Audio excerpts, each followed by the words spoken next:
کھاتے. یعنی مطلب یہ ہے کہ شیخ عبد القادر جیلانی کو روح واپس لینے کی ضرورت نہیں ہے, غلطی نہ کوئی روح نہیں کٹی.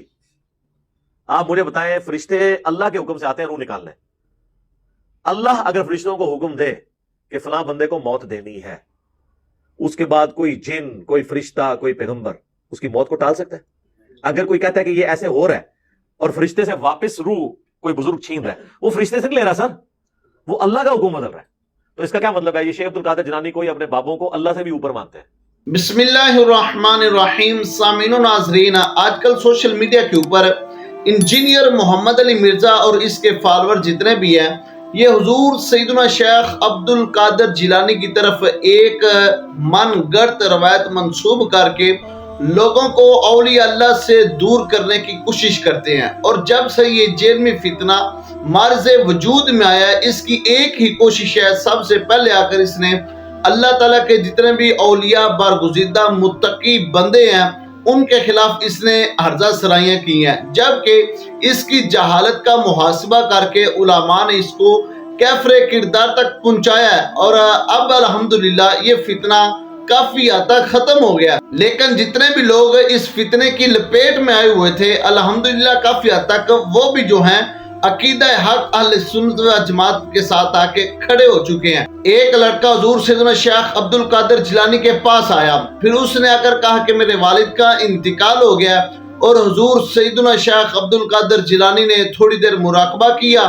وہ اسرائیل علیہ السلام روحوں کا تھیلا لے کر جا رہے تھے, اور ادھر سے پھر شیخ عبد القادر جیلانی نے ان سے روحوں کا تھیلا لے لیا. اس طرح کی ایک کرامت جو ہے وہ حضور شیخ عبد القادر جیلانی 11ویں شریف والے پیر کی طرف منسوب کی جاتی ہے, اور اس کو اہل سنت و جماعت کی طرف منسوب کر کے عقیدہ حق اہل سنت و جماعت سے لوگوں کو منحرف کرنے کی سازشیں دن رات جاری و ساری ہیں. تو اس حوالے سے یاد رکھیے, جتنے بھی اس طرح کی کرامتیں ہیں جو محسوس ظاہریہ اور معقول معنویہ کے خلاف ہے, اہل سنت و جماعت کا دامن اس طرح کی من گڑت واقعات اور کرامتوں سے بری و ذمہ ہے. ہم کرامتوں کے منکر نہیں ہیں, لیکن ہم ان کرامتوں کے قائل ہیں جو قرآن و احادیث کی روشنی میں اولیاء اللہ سے صادر ہوئی, اور اللہ تعالیٰ نے ان کو اپنی بارگاہ کا وہ قرب عطا کیا جو ایک ولی کو اللہ تعالیٰ اپنی اطاعت کرنے پر دیتا ہے. تو اس حوالے سے یہ فتاوی رضویہ کی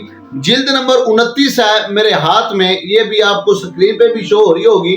تو اس کی صفحہ نمبر 629 پہ اعلیٰ حضرت امام اہل سنت نے یہ لکھا ہے کہ یہ جو روایت پیش کی جاتی ہے کہ اسرائیل علیہ السلام نے کہا کہ میں نے بحکم رب العالمین روح قبض کی, بغیر حکم نہیں چھوڑ سکتا. اس پر جھگڑا ہوا, آپ نے تھپڑ مارا, حضرت کے تھپڑ سے اسرائیل کی ایک آنکھ نکل پڑی, اور آپ نے اس سے زنبیل چھین کر اس روز کی تمام روحیں جو کہ قبض کی تھی چھوڑ دیں.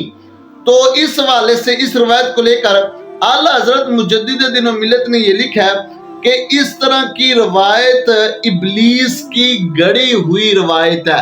یعنی جس بندے نے یہ روایت بیان کی ہے یہ اس نے اپنے پاس کی ہے, کسی مستند کتاب میں اس کا مارز وجود نہیں ملتا. اور آگے لکھتے ہیں اس کا پڑھنا اور سننا دونوں حرام ہے. اس طرح کی کرامتیں جو واعظین بیان کرتے ہیں یا سامعین سنتے ہیں, بیان کرنے والا اور سننے والا فرمائے یہ دونوں حرام کے درجے میں ہے. اور آگے اعلیٰ حضرت لکھتے ہیں کہ اس احمق اور جاہل نے یہ جانا کہ وہ شاید اپنے خیال سے حضور سیدنا شیخ عبد القادر جیلانی کی تعریف اور ان کی کرامتیں بیان کر رہا ہے, لیکن حقیقت میں وہ کرامتیں بیان نہیں کر رہا بلکہ وہ حضرت کی توہین کر رہا ہے.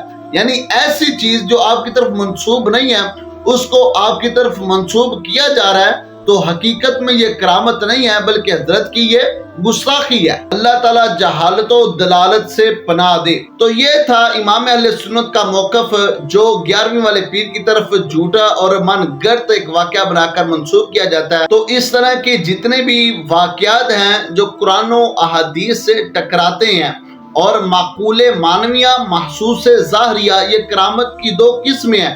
ان دونوں کے اگر کوئی متضاد کرامت بیان کی جاتی ہے تو اس کرامت سے اہل سنت و جماعت کا دامن پاک ہے.